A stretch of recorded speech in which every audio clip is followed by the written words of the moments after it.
আব্দুর রহমান, আব্দুর রহমান, আরে কোথায় গেলি বাবা? একটু এদিকে আয় তো। না, একা একা পারছি না আর এই মেষগুলোকে সামলাতে। বাইরের শুকনো কাঠগুলো পড়ে আছে, ওগুলোও তো আনা দরকার। বেলা যে পড়ে এলো। এ এই তো আম্মা, দিন, আমাকে দিন।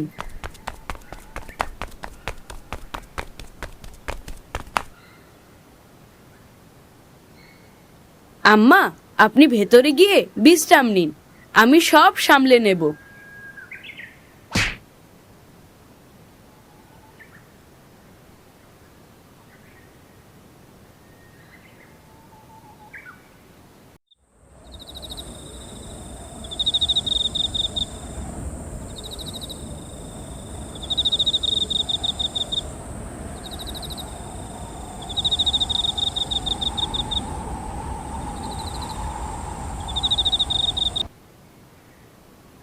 আম্মা, আসেন, বিসমিল্লা করি। তুমি শুরু করো বাবা, আমার তেমন খিদে নেই।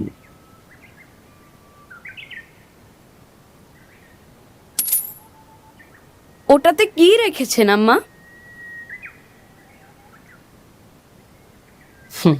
রেখেছি আমার স্বপ্ন। স্বপ্নও কি সিন্ধুকে রাখা যায় নাকি? যায় যায়, তুমি বড় হলেই বুঝতে পারবে। আচ্ছা ঠিক আছে, বড় হলেই বুঝবো। এবার আসুন, আমাকে খাইয়ে দিন। পাগল ছেলে আমার, বড় আর হবি কবে?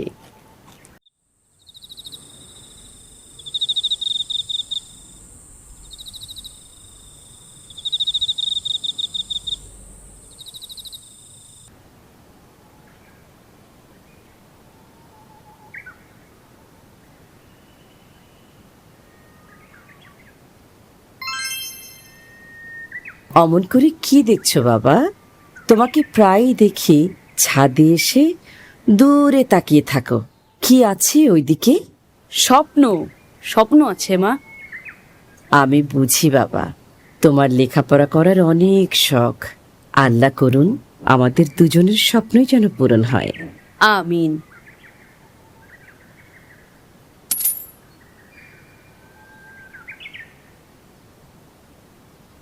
আম্মা, বাগদাদ কি অনেক দূরে? সেখানে নাকি অনেক বড় বড় ওস্তাদ আছেন, আমিও সেখানে যেতে চাই। আল্লাহ চাহেন তো তোমার মনের আশা অবশ্যই পূরণ হবে।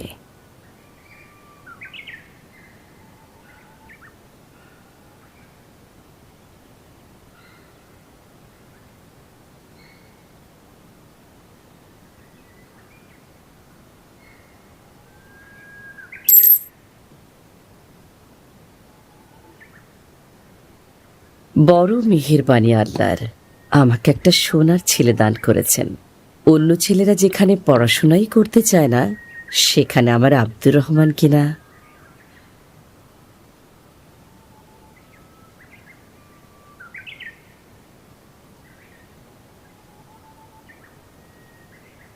আম্মা, আমি তৈরি, আমাকে দোয়া করে দিন। এসো বাবা, আল্লাহর রহমত সব সময় তোমার উপর ছায়া হয়ে থাকুক। আমিন।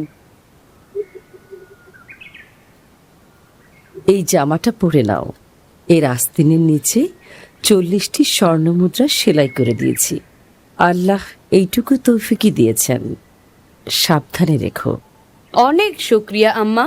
আর হ্যাঁ, আমার শরীরটা ভালো যাচ্ছে না, কিয়ামতের আগে আর দেখা নাও হতে পারে। তোমার প্রতি আমার শেষ উপদেশ, কখনো মিথ্যে বলবে না। বিপদ এলে আল্লাহর উপরই ভরসা করবে, কখনো মিথ্যার আশ্রয় নেবে না।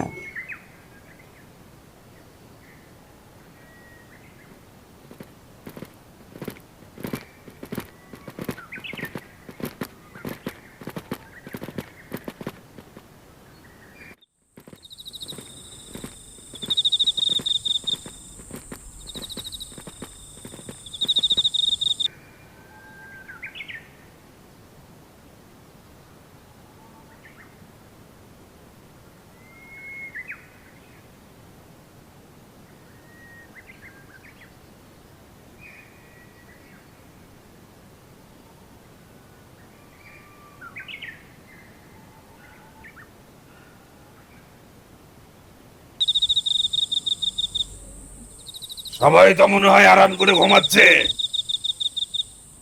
এই কেউ নড়বি না, যাচ্ছে বের করে দে, না হলে ঘাট থেকে মাথা আলাদা করে দেবো। ওরে বাপরে, এই নাও আমার সবকিছু এখানে। ওরে বাবা রে, ডাকাত ডাকাত ডাকাত! এই ছেলে, কোথা থেকে আসছো তুমি? হ্যাঁ, সবাই তোমারে থুয়ে পালাইয়া গেল।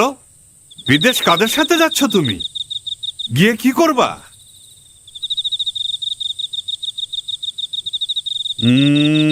বোবা নাকি ছেলেটা? কথা কয় না দেখি। দূর, বাদ দেন, ছোট ছেলে, ওর কাছে কিছুই নাই। আরে কথা বলবি নাকি জিব্বা কেটে ফেলবো? জিজ্ঞেস করি কোথায় যাস? বাগদাদ। হ্যাঁ, ফকিন্নির ছেলে আবার বাগদাদ যায় কেন? কি পড়াশোনা করতে, না ফোরাতে ডুবে মরতে? পড়াশোনা করতে। পড়াশোনা করতে? তা খালি হাত পা নিয়ে গেলেই পড়াশোনা হবে? পাত্তি পুতি কিছু লগে আছে, না বাগদাদের রাস্তা ঝাড়ু দিয়েই খাইবা?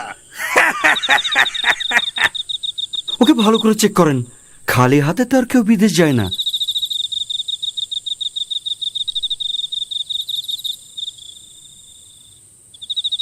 না, এর কাছে দেখে আসলেই কিছু নাই। বুঝছি, আসলেই ফকন্নির ছেলে। না, আমার আম্মা আমাকে যথাযথ খরচ দিয়েই কাফেলায় পাঠিয়েছেন। ও তাই নাকি? তা সেগুলো কোথায়? এরে সর্দারের কাছে নিয়ে চল। তাই চলেন।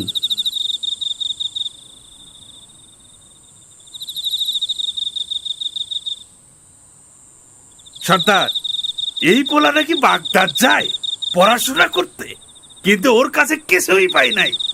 হয়তো কিছুই নাই, বড়দের সঙ্গে যাচ্ছিল। আছে ওস্তাদ, আছে। ও নিজে বলছে ওর কাছে অনেকগুলো স্বর্ণমুদ্রা আছে।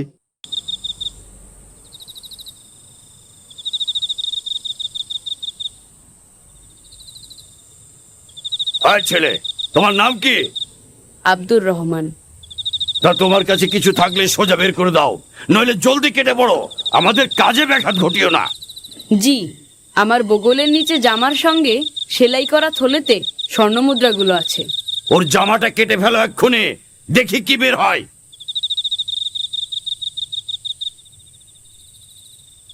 পেয়েছি সর্দার, 40টা খাঁটি স্বর্ণের মুদ্রা।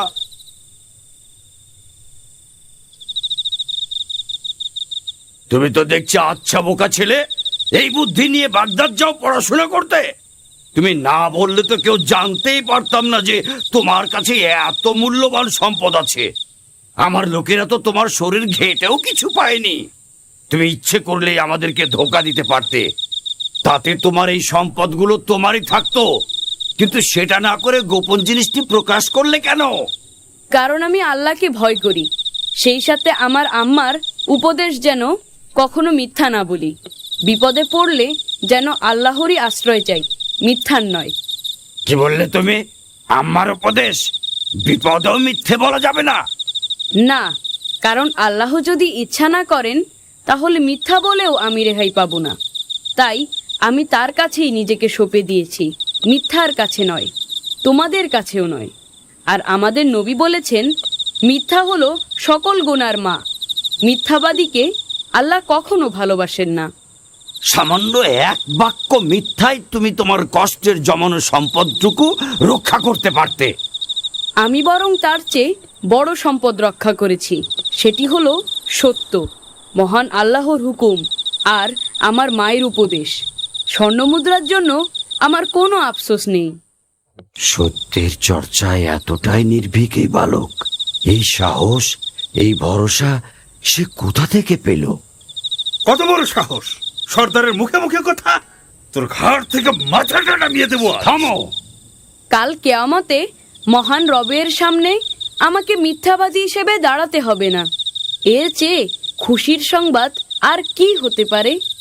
এই বালক মায়ের কথার অবাধ্য হচ্ছে না, আর আমি আল্লাহর অবাধ্যতাকে পেশা বানিয়ে নিয়েছি। হায় খোদা, কি হবে আমার পরিণতি? আমাকেও তো একদিন মরতে হবে। কাল কিয়ামতে আল্লাহ যখন জিজ্ঞেস করবেন দুনিয়াতে আমাকে লুটপাট করার জন্য পাঠানো হয়েছিল কিনা, তখন আমি কি জবাব দেব? আমাকে তুমি ক্ষমা করে দাও বাবা, ক্ষমা করে দাও। আজ তুমি আমার চোখ খুলে দিয়েছো। কত শত মানুষকে আমি লুণ্ঠন করেছি, তাদেরকে পথে বসিয়েছি, পদে পদে আল্লাহর হুকুমের অবাধ্য হয়েছি। তুমি আমাকে সঠিক পথে তুলে দাও। সঠিক পথে তুলে নেবেন আল্লাহ, ক্ষমাও করবেন আল্লাহ। আপনি শুধু তার কাছে তওবা করুন আর প্রতিজ্ঞা করুন যে ভবিষ্যতে কোনো দিন আল্লাহর অবাধ্য হবেন না, ডাকাতি করবেন না, লুটতরাজ করবেন না। এই এই আমি তওবা করছি, আর কোনোদিন পাপ কাজে নিজেকে নিয়োজিত করব না।